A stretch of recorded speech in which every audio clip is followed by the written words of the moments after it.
Rob and Chelsea, thank you so much for joining me. Thanks for having us. I'm glad to see you, and I'm really glad to welcome you onto this conversation because as the podcast has evolved, the name of it now is Practicing Well. We just discussed yesterday, we might change it to The Week's Well. So conversations like wellness for the week or something like that. It is so interesting to fan out these conversations into the yoga world, community, industry, to discover where people have put their passions and where people have put what they love about this practice into motion for others. And so I don't often have two people on the call because typically they're just 1v1s, around, decades, years, whatever it is of practice that has led to whatever these people are doing. But you all are co-running a foundation that, Rob, you started, it's been 15 years ago now? 2007. Yeah, so 16 years or so. And Chelsea, you've just come in to this co-leadership role in the last year or two. Is that right? That's right. Yeah, I've worked under Rob's stewardship for many years longer as one of the Give Back Yoga programs, and then now have the honor of joining him in co-leadership. Yeah, it's really, there's so many things that I want to talk about. We know we discussed before we clicked record, we're going to do the what and the why. But how about we talk about each of your journeys to give back? So we might start with you, Rob, just what your vision was it with Beryl Bender, who was just on the podcast a week or two ago. What an absolute dynamo that woman is. And I think iconoclast, that's the word that I use for her, but you came together with her and started this. Let's just maybe talk about your original vision for this foundation. You want the public or the personal story? Hey, I want both. I like them all. I like it all. You know me, I like the personal too. Public story is that I took early retirement from the World Bank after 20 some years of working there as a senior manager. And I wanted to give back. And I was I was training with Beryl on and off for many years when I was at the World Bank. And I just called her and said, I want to help yoga teachers who have done so much for me in my career. How can we do that? And Beryl said, well, as part of her 500-hour teacher training program for the Heart and the Soft Yoga Institute, she required all teachers to do a give back project. They had to write it up, present it to the group, do it, and write a report about it. She said, if you want to take that concept and turn it into a small nonprofit. And I said, sure, that's a good idea. We didn't know what we were doing. The personal story, Kim, is that I had graduated from a 300-hour Ashtanga teacher training program. And I had this eureka moment one Sunday morning. I woke up and I grabbed my wife. I said, I'm not going to be a good yoga teacher. I wanted to teach yoga to corporate executives because that was the people that I worked with throughout the world in my job at the World Bank, ministers of finance. And I thought, okay, senior executives need to practice yoga. And I freaked out. I said, I'm not going to be a good yoga teacher. There's so many young women who can put their legs around their head, and I'm just not going to be the one that they want. And I felt so insufficient and like I'm not good enough.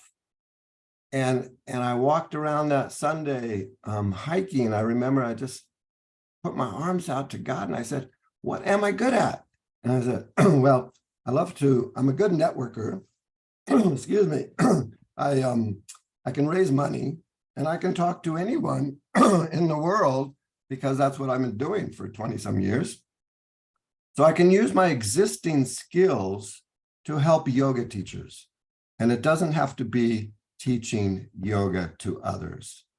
And so Beryl and I started talking a little bit more and more, and we decided to call it Give Back Yoga Foundation. And we needed a mantra. We needed some kind of, tagline. What's it going to be? And we came up with this very sweet sentence, how can I serve? And that's been my meditation every morning for some 20 years, to wake up And when I meditate, just how can I serve? And it's become a kind of Dharma boat, that you get into and you just sort of say, how can I serve yoga teachers today who work with unserved populations? It's very simple, but it's guided and it's threaded everything we do. And it sounds like it's like a double dharma, because you're serving yoga teachers, serving others. Correct. Yep. I like that. Double Yeah. dharma. Double. Yeah, I'm also all in on the branding. You hear that? Rob and the double dharma. That sounds almost like a book.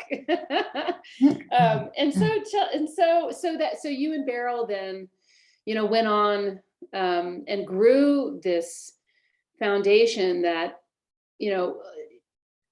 is sort of driven by this fiscal sponsorship, by this way that you. And I'm really interested in getting into it, how you found these organizations, how you recruit them, if you do, or how you field them, or whatever. So you're sort of growing this idea of how to serve those serving others, which, it is so yogic. I mean, it's interesting to think about yoga teaching as yoga, and that's kind of a narrow look at it, really, because just teaching people how to.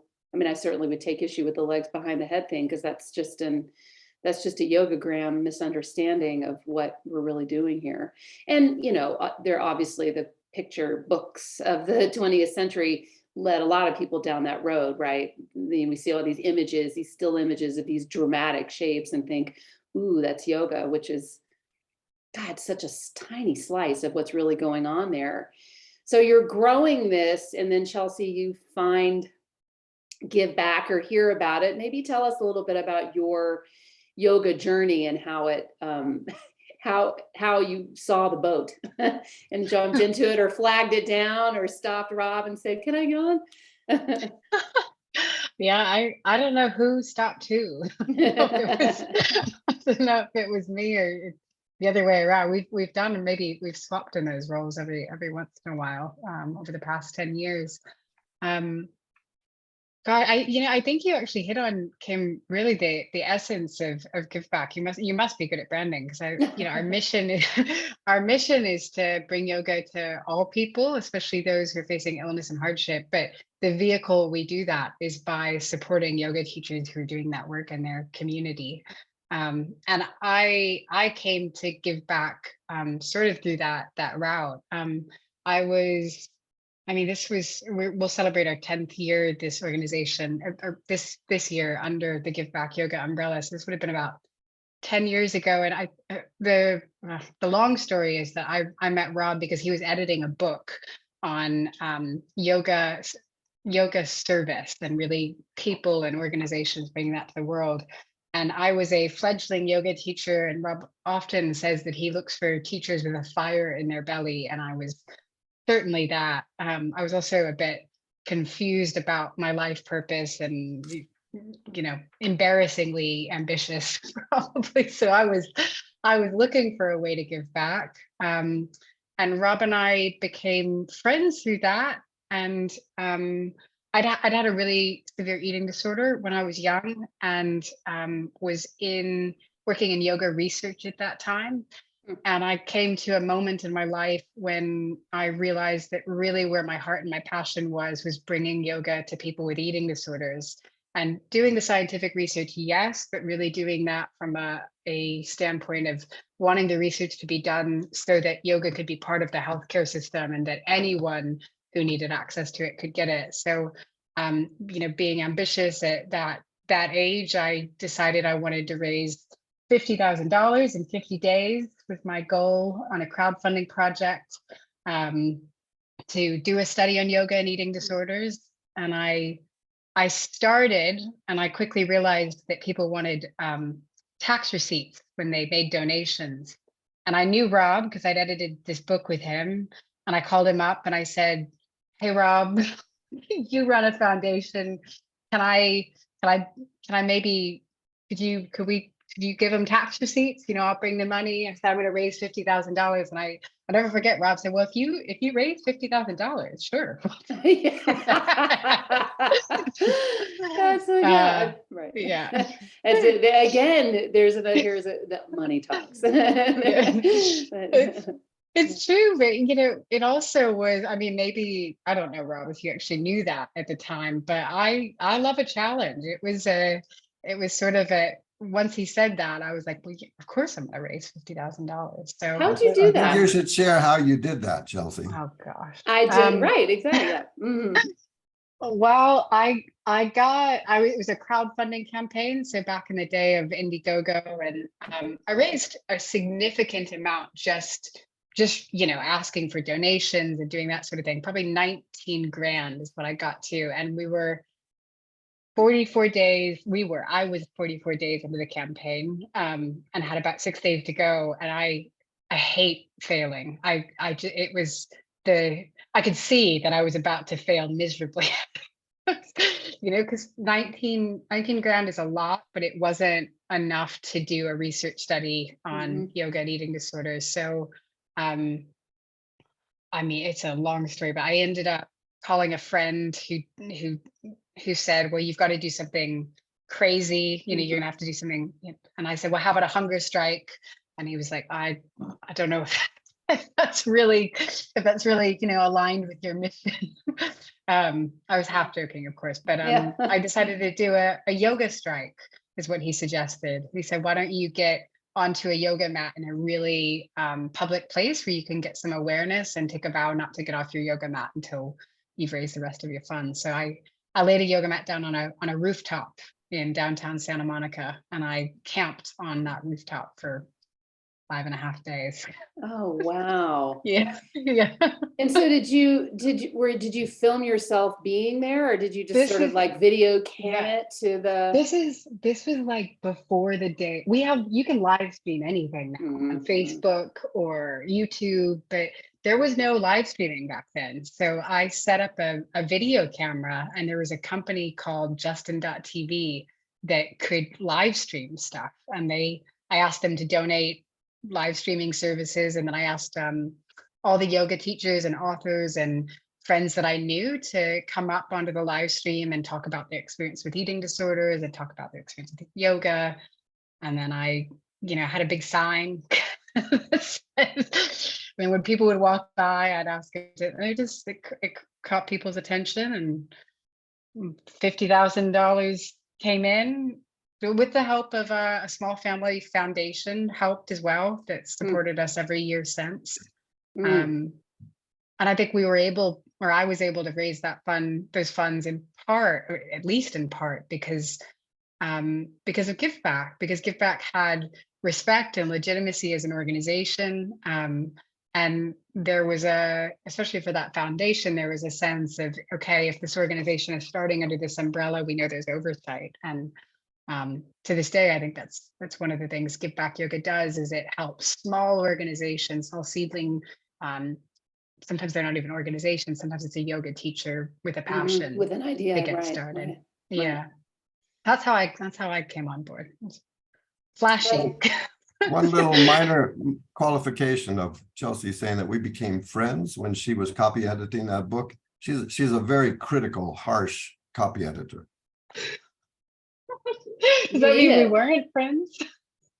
You need it. I mean, you do not want to like your copy editor. That is that you know you're succeeding if you're really unhappy about the copy edits. And if you edit much better the next time with much more detail, at least in my history of writing, that's my experience. So this, I'm so interested in Give Back's structure, because your description, Chelsea, of how you came to live, or how your organization Eat, Breathe, Thrive came to live under the Give Back umbrella, is what I find so interesting. I mean, I think one of the things, this was what year, 10 years ago or something? 10 years ago, yeah. Yeah, so 10 years ago, I mean, yoga was, I think, had emerged from, subculture more to self-care checkbox. I think that that's a lot of people think about yoga that way, going to the studio with your girlfriends, then out for dinner, drinks after, something like that, where it's less a practice and more an event, more something that just feels really good when you go.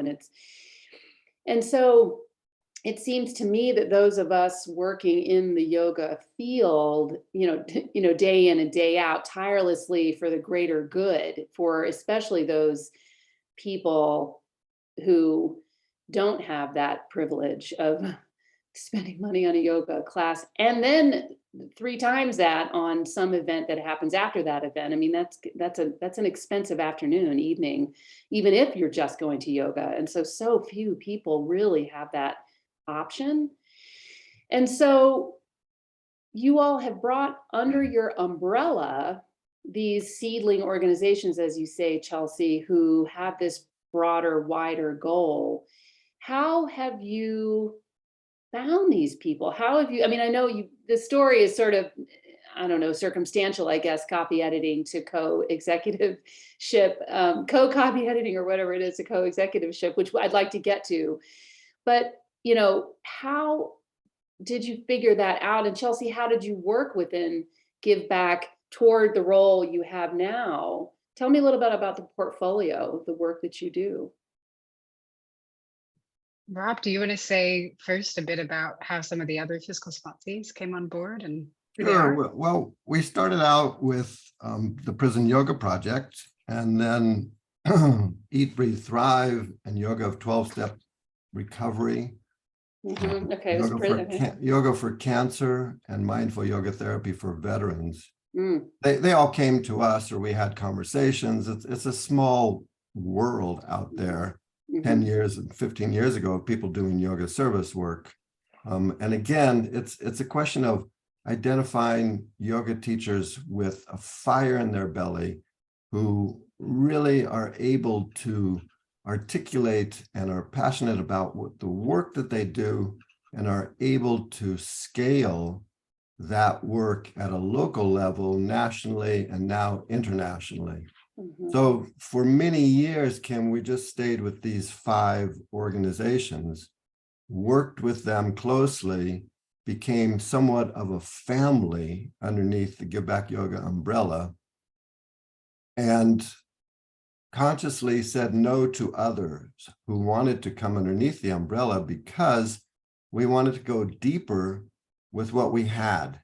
And so that meant finding funding for these organizations, doing all of the nonprofit work that they don't want to do, and also slowly getting independent studies done on their protocols. And Chelsea can really talk about that. And that was something that we felt was very important to do, because we knew that if yoga is going to expand beyond the California prison system, you've got to be able to go to wardens in New Hampshire and other places and say, look, here's the research for this. It works. And the same with all the other programs. So we went deeper and deeper. And because we did that, we've now got studies on almost all the programs that are worthy of demonstrating to a leader that, please let me teach yoga here. And then after we realized, okay, we can kind of open this up to other organizations. And that's only been in the past 2 or 3 years. And we haven't really marketed our fiscal sponsorship, but it's something that we do. I mean, how can you support a yoga teacher to go out and work in an underserved population? They need yoga mats. We have now distributed over 35,000 yoga mats to support over 1,000 yoga outreach organizations. They might need fiscal sponsorship because they don't want to set up a nonprofit, but they want to raise money. And they also need education about how to work with these populations to not do any harm and to improve and bring the benefits of yoga to these populations. A couple things. First, it sounds like you have this if-then scenario, and the if I want to talk about after the then.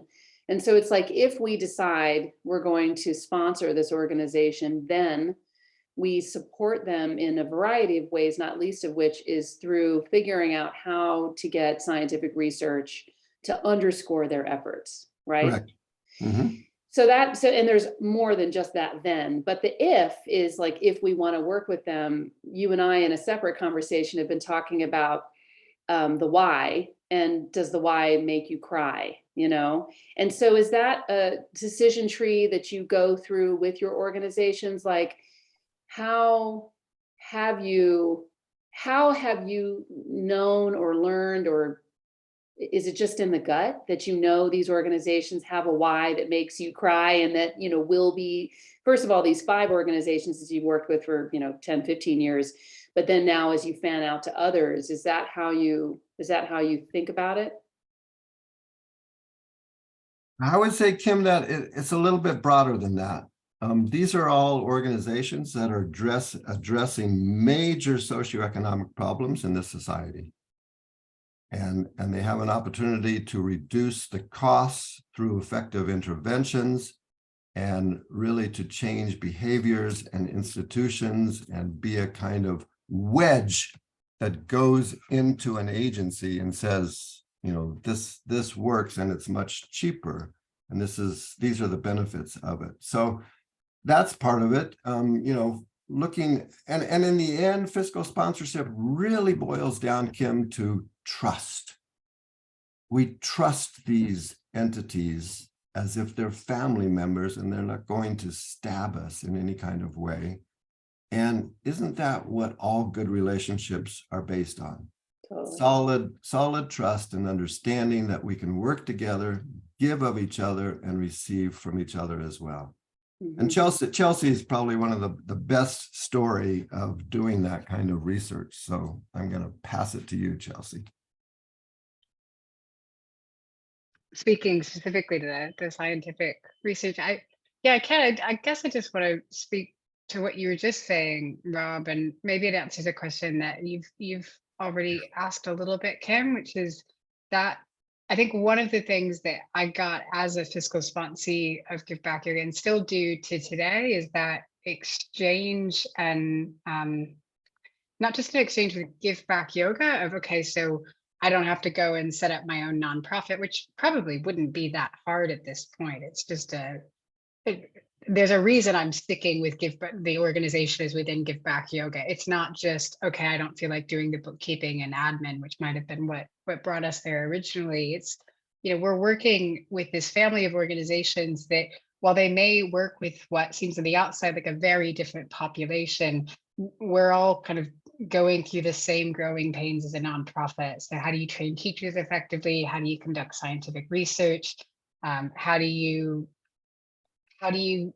cross the barriers of getting a program covered by health insurers and healthcare systems? So we're all doing that in different ways, and that's probably been the biggest thing. Taking my co-executive director hat off and saying, just from Eat, Breathe, Thrive standpoint, I've gotten out. There's a lot of, and it can be really really lonely running an organization, and I just, you're working hard. Yeah. A lot of hard work. And there's a lot of risks and a lot of decision making that go into the void. You don't really know what's going to happen. Exactly. Yeah, the risk. Am I doing it the right way? Is are we going to be able to sustain this year when you have a bad year financially? So it's that collaborative family is just, I just got off the phone with one of them before we came into this call. So it's there all the time. On the scientific research front, it's always been my passion. I got into, I never really actually intended to start a nonprofit. I intended to do a study on yoga for eating disorder recovery. That was my, while I was doing that crowdfunding campaign initially. But I think over the years, I'm more aware than ever how important it is. I live in the UK now, and I was just teaching a seminar series this week, and as part of that seminar series, I was teaching yoga teachers and yoga therapists about the most common psychological treatments that are offered for people with eating disorders. And there's only 4 or 5 of them that are covered by insurers and covered by the NHS in the UK. And they are all cognitive therapy one of them is a family-based therapy, but they're cognitive behavioral therapies.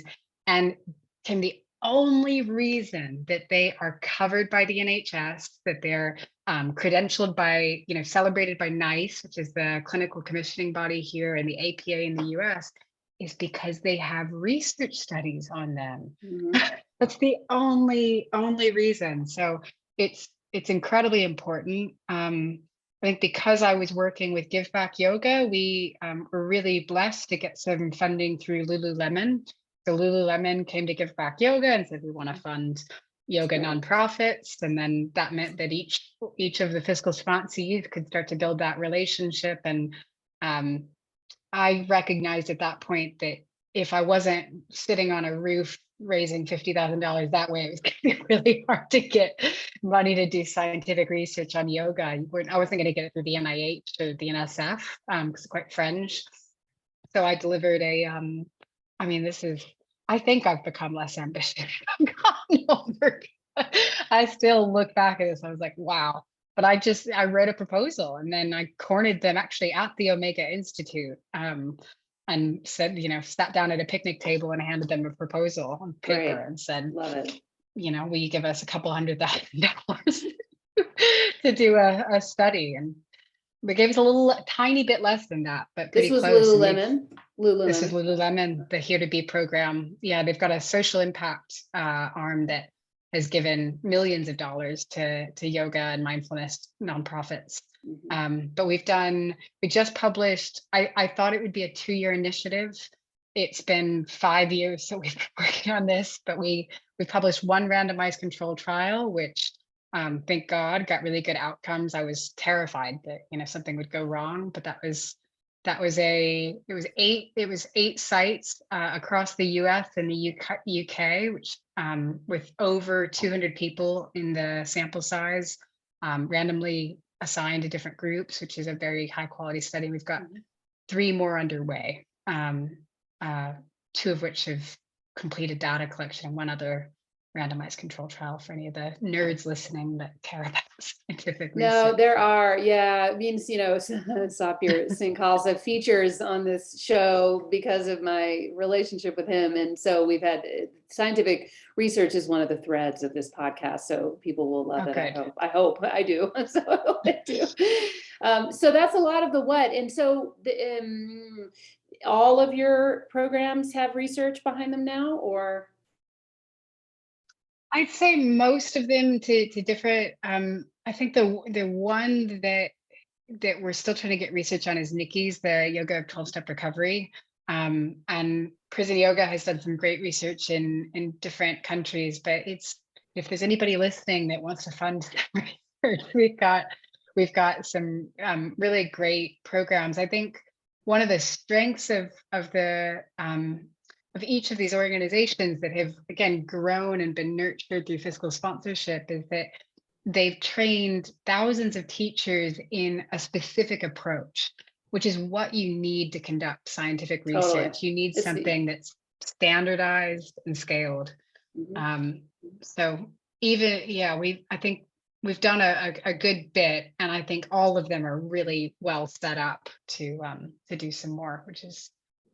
And there's so much. I mean, not to go down the scientific research rabbit hole necessarily, but back to what you were saying about all of these 5 interventions that are supported through. I heard a lot of acronyms, and I'm sorry I don't remember them all. But the cognitive behavioral therapy.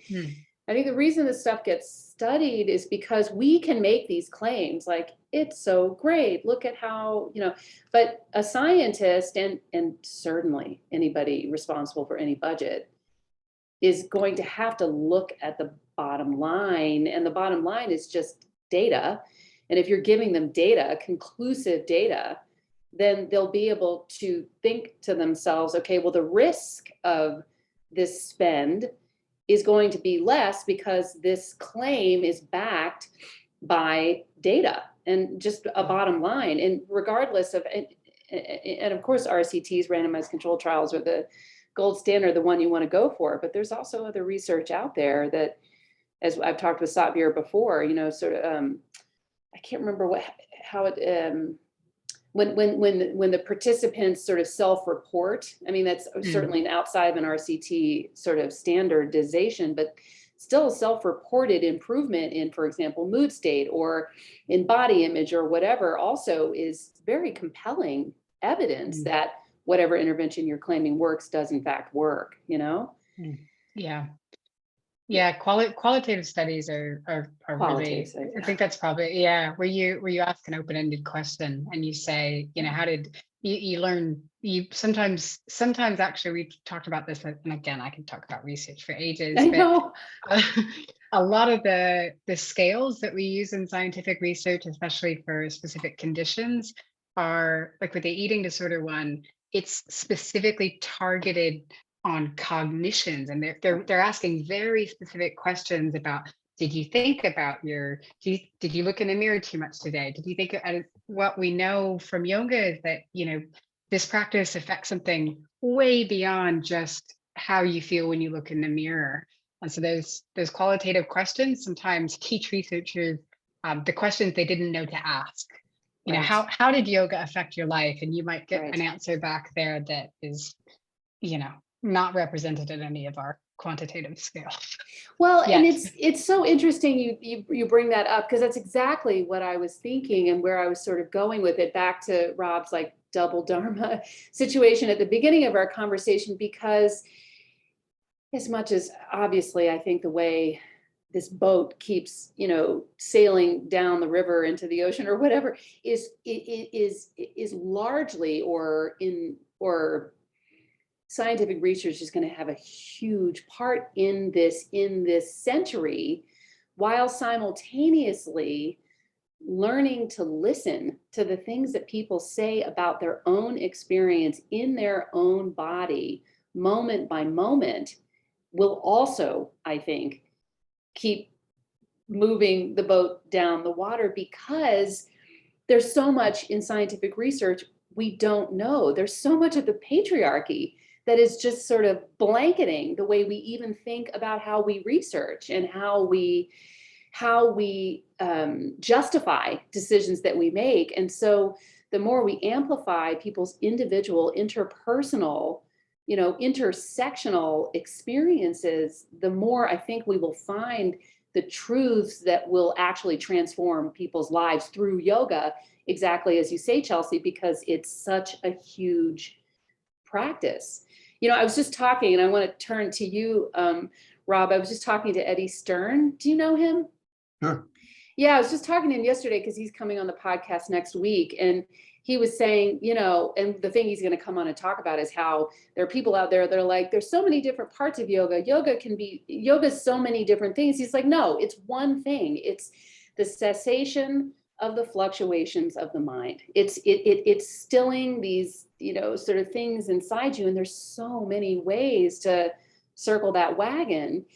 And so it's interesting, at least I keep hearing you all talk about this family, you know, aspect, this, you know, Sanskrit, you know, Maitri, this sort of, you know, friendliness and relating between each other, and definitely interlineage, in an interlineage way. I mean, you're basically bringing these people in, yoga teachers, yoga practitioners who have this, I said the word passion earlier, but I think you all used another word, I can't remember what it was, where, you know, they want to go help these underserved populations. And so do you think about this, Rob, a little bit the way we would talk about like bhakti yoga, about, you know, devotion to the idea that, I mean, this is, again, I'm going into lineage now too, but, you know, all beings are not free until everyone is free. Like, I'm not free until everyone is free. Is that like a driving purpose for you, Rob, or for the organization, and for how it is that you manage the organization, which I know you're co-managing now, because I definitely want to get to that why in a minute. Yeah, I think what you said, Kim, leads to the logical conclusion that yoga inevitably is about service. I mean, if that prevails, that nobody's free until we're all free, you've got to do some action. Something has to happen. And so I've never, over all these years, working with yoga teachers and the privilege that it's been for me. In 6 months or 6 weeks or 6 years, a yoga teacher usually wants to branch out and serve a family member, a little local community, the local shelter for abused women, the jail in my town, someplace. And that's where we come in. Mm-hmm. That's amazing. And I feel like that we're heading toward the why there, and I don't want to leave the what, Chelsea, before we go to that. And so, we talked about I want to make sure I just sort of understand or, kind of repeat back to you. It's this small group of umbrella organizations and also the mat donation program. And so those are not, you have more than this going on, because I want to talk about Give Back Yoga University. And if there's anything you want to talk about there, because since COVID, you probably like everyone had to do a little bit of innovation. And so maybe talk to me a little bit about, these umbrella organizations and the mat donation program, and then sort of where you are now after the wipeout of the last few years. Yeah, we definitely had to innovate during the pandemic. I think sometimes when you hear about Give Back, and it might be true for you or for anybody listening, it's like, wow, they're doing so much, it's hard to keep track. So I think of it as we really work in three. We have our mission, which is to bring yoga to all people with a focus on people facing illness and hardship. But how we enact that in the world is really three key things. One is, I think of it as equipment. We send mats, yoga mats. If you're a yoga teacher anywhere in the US, Canada, and now the UK, although our UK program for the mats is a bit smaller, and you're teaching yoga in a prison or a hospital or any type of care capacity in a park, we can send you free yoga mats to help you on that journey. So equipment. The second one is what you just mentioned, which is education, and that really emerged during the pandemic. I think there was a recognition in our organization that there are tens of thousands, if not hundreds of thousands, of yoga teachers that have gone through 200-hour training, and they're eager, as Rob said, to start working in a shelter or a prison, but often they're not sure where to start. Like, how would I even talk to the local warden? Sometimes they unintentionally might cause harm, just having being familiar with those individuals and the particular things that they're dealing with. So we launched Give Back Yoga University as a continuing education space for anybody that wants to get involved, working with people with eating disorders, people with addiction, people in jails and prisons, and people with cancer, to come and you can take a short course and get an introduction. We've got a really interesting course that I've gotten really passionate about this year, looking at the intersection between addiction, eating disorders, cancer, PTSD, because sometimes we silo those populations. Totally. It's hard, the language even, we say, oh, this population, but most of my people with eating disorders have also dealt with addiction or sometimes, of course, actively dealing with it. And we have Symposia. Eddie has actually been the only presenter that we've had at all three of the symposia that we've done. And those are big online conferences. We're coronating, we've got a coronation this weekend or this week for King Charles, now King Charles, but he actually spoke at our first conference back when he was a lowly prince. He did the opening keynote. So those conferences are really designed to bring together stakeholders, key stakeholders, so all the way up, to royalty in England, to academics and people in parliament, legislators, to yoga teachers and yoga therapists working on the ground with these communities, and everyone in between, scientists studying the benefits. So those are great. We do a yoga and recovery conference in September. We've got another one. And then the last one is fiscal sponsorship, which you've been talking about. And I think of that as incubation. So that's incubating, small organizations or small projects that are ready to go to the next level. Yeah, I don't know. You said you're not as ambitious, but that sounds so ambitious. Really. I mean, and can I ask about the education piece? Because it's a few years in and a function of what you thought about or had or innovated around in COVID. Is that right? That's right. Okay. Yeah. Because as you might know, I was part of a lot of content innovation at Yoga Alliance at exactly the same time.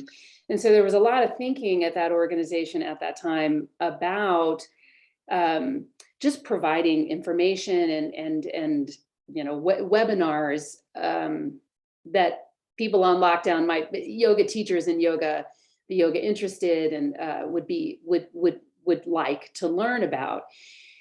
And so I'm curious about that space, what you all know about that space or what you see happening in that space, because it sounds to me that your clear mission and where Give Back has grown from has really kind of funneled you into this specific part of online, or not even online, ongoing continuing education for yoga teachers.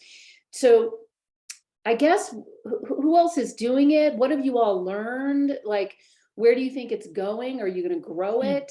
You know, Mm. what's your size of the universe of people that are coming in to learn about this? It's because you're right. I mean, Yoga Alliance is the place we would go to think about how many yoga teachers are there basically, at least in the United States, if not internationally. And, their membership is like 100,000.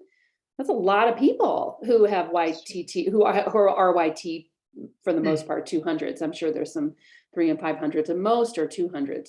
So let's talk about this universe and how you're serving that group and where you might be growing this education piece. Either of you. Do you want to go in, Rob? No, go, take it.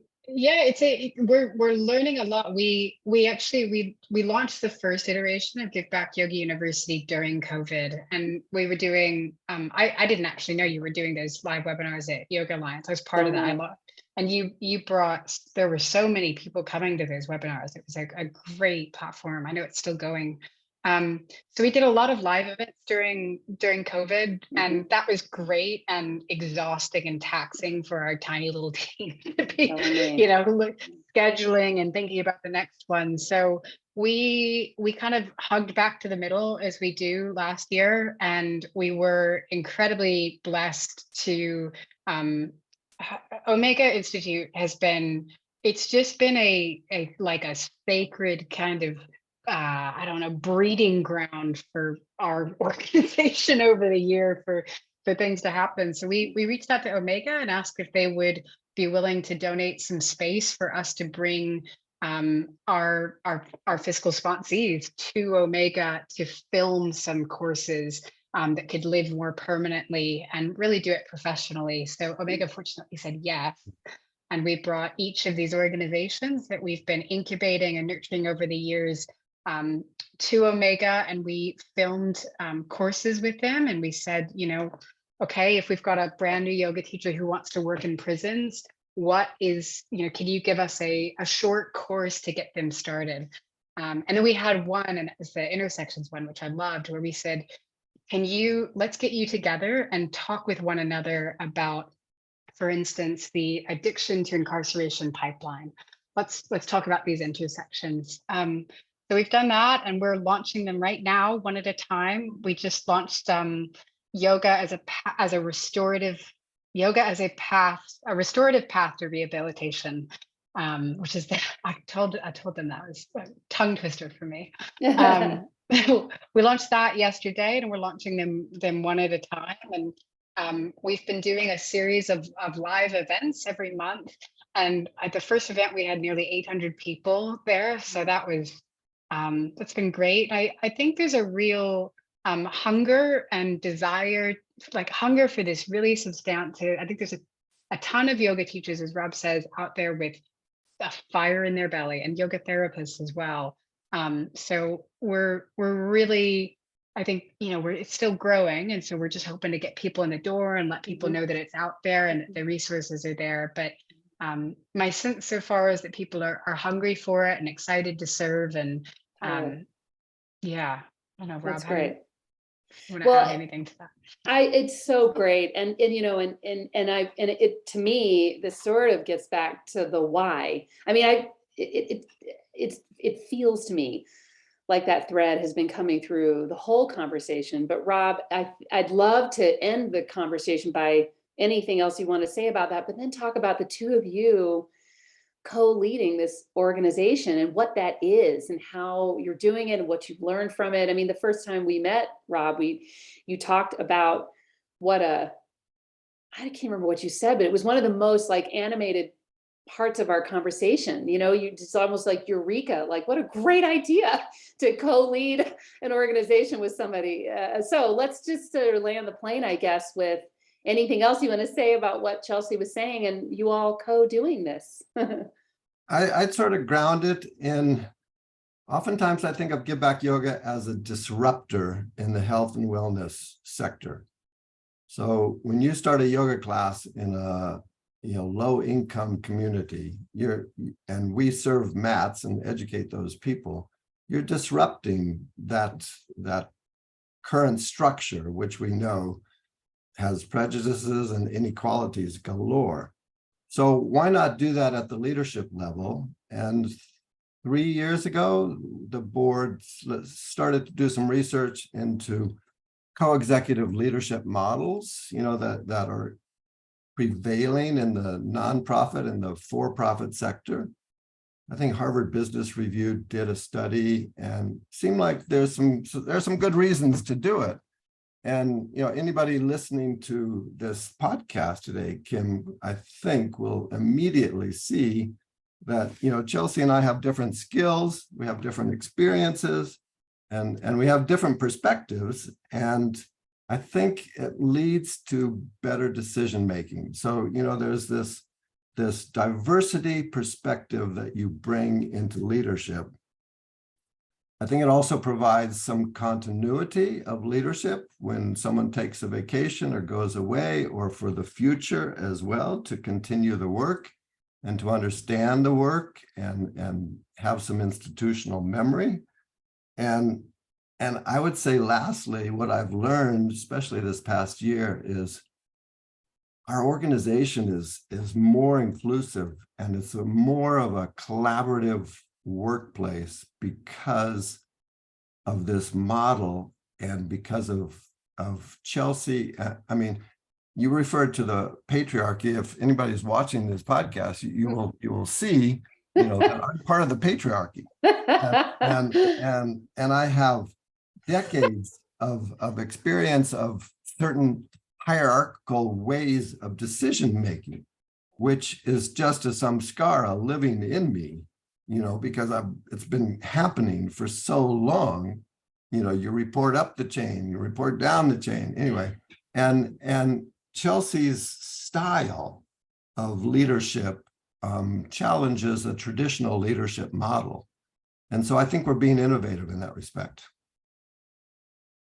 Well, anybody following this podcast will know that I'm not necessarily part of the patriarchy, or at least I am, really down with those I mean, it's, Rob, one of your and my intersections, however, is my Wall Street experience and your World Bank experience. And so I come from a very structured, strict, hierarchical environment, which from the beginning, I inside myself, rebelled against, and have obviously been spending a lot of time, several decades now, exploring in terms of more, creative leadership. And so, is there any last thing you all want to say about this, collaborative organization? I just have to say, I'm so inspired listening to both of you talk, not just about all the things you're doing, but why and how you're doing it. So, any last thoughts, Chelsea or Rob, before we end?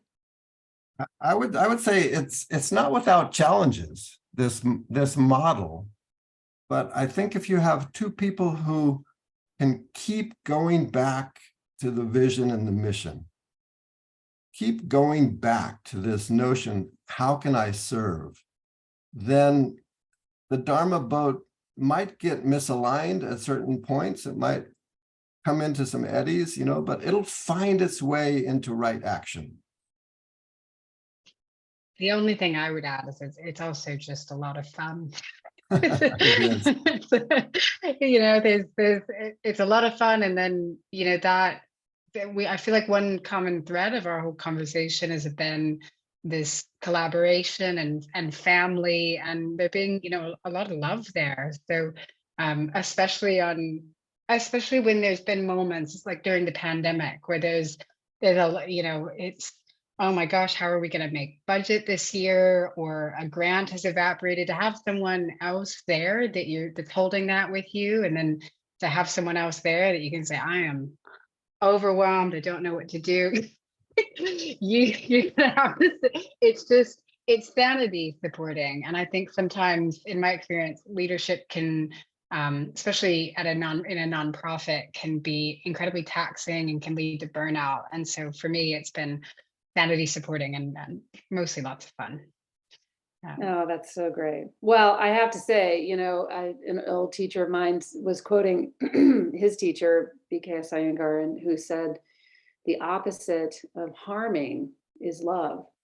And so it's interesting, if we're here trying to reduce harm, if we're trying to reduce harm in the world, and we're supporting and nurturing love, I think it's just great. Thank you so much, Rob Schwer and Chelsea Roff. What a pleasure to meet you, Chelsea and Rob. As always, it's such a delight. It was a lovely conversation. Thank you, Kim. Thank you. Take care. Bye.